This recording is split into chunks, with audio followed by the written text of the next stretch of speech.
講到環保，其實人人有責。想知道你自己嘅生活夠唔夠環保，計算一下你嘅碳足印就得㗎啦。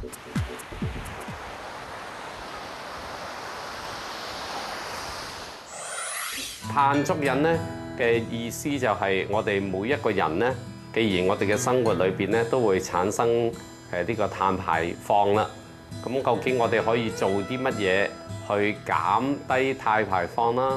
同埋咧，甚至咧係去做一個行為咧，去叫做補償呢個碳排放啦。要計算自己嘅碳足印報告，其實可以由個人嘅家居生活、乘搭本地交通工具同飛機嘅習慣去計算。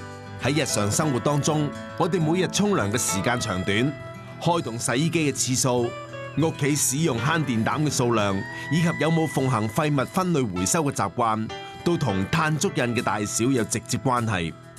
喺本地交通方面，能夠多啲乘搭公共交通工具，例如港鐵同巴士，少啲使用私家車或者的士，自然就會減少碳排放啦。最後，飛機飛行嘅時候係會排放出大量嘅二氧化碳，所以少啲乘搭飛機，盡量選擇直航班次，或者鄰近香港嘅地方度假，都可以有助減少二氧化碳嘅排放。其實每個人嘅碳足印都唔同，足印越大，代表你所製造嘅碳排放量越多。低碳生活嘅第一步，不如就從認識自己嘅碳足印開始啊！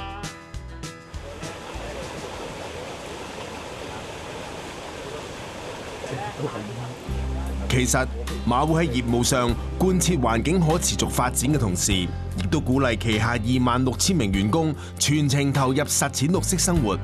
所以喺2010年10月就推出綠色啟動計劃，內容包括專題講座、低碳比拼、戶外參觀、清潔海灘、回收計劃等等，藉此幫員工了解有關綠色生活嘅重要性同實踐方法，讓大家共同努力，為環保出一分力。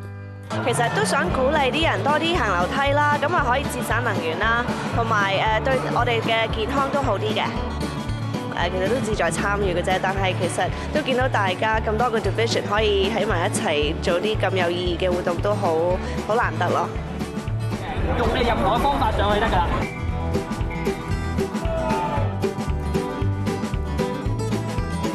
原來真係好難咯，跑樓梯唔如跑步咯。Tough. The number of stairs just perfect for me. 好玩。估唔到8層係咁快嘅。其實呢個活動咧都可以提倡翻，大家可以如果樓上樓下嘅盡量行樓梯啦，就少用 lift 咯。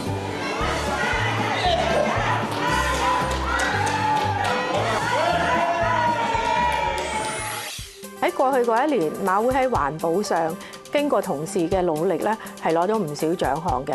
咁其中包括咧係綠色寫字樓獎啦，有綠色嘅採購獎啦，有減廢物獎啦，有減能源獎啦，同埋減碳嘅獎項嘅。咁呢啲咧都係咧社會人士咧對於馬會咧喺呢方面嘅努力咧而作出嘅認可。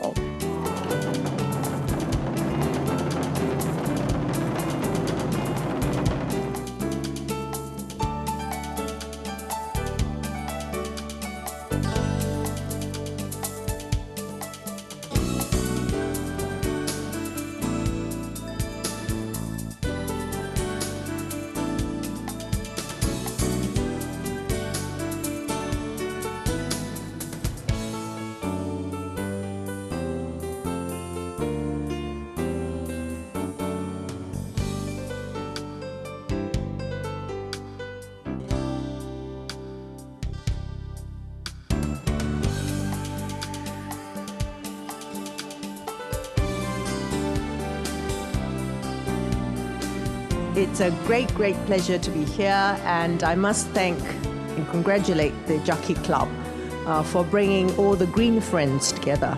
We have not only green cooking this morning, but awards for all kinds of environmentally conscious friends, from, I think, green management, green purchase, certificates of environmental excellence, energy-wise and waste-wise, and everybody who loves the environment is here.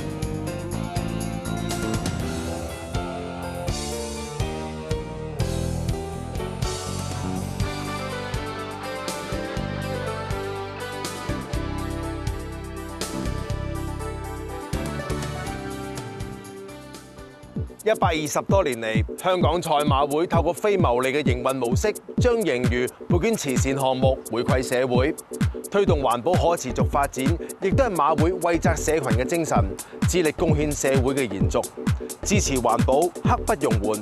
希望馬會行動能夠承先啟後，令到更加多機構同埋市民參與環保。我哋有一啲好遠大嘅目標啦，咁我哋希望咧就係未來嗰10年咧，每一年咧可以咧係將我哋嘅碳排放咧係至低限度減3至5% 一年啦。係盡我哋所有嘅一分力嚟到去咧係建設一個咧係低碳啦、可持續發展啦嘅香港。唔好懷疑你自己嘅能力，當你肯付出，踏出第一步，地球因為你嘅付出而會變得更加美好、更加燦爛。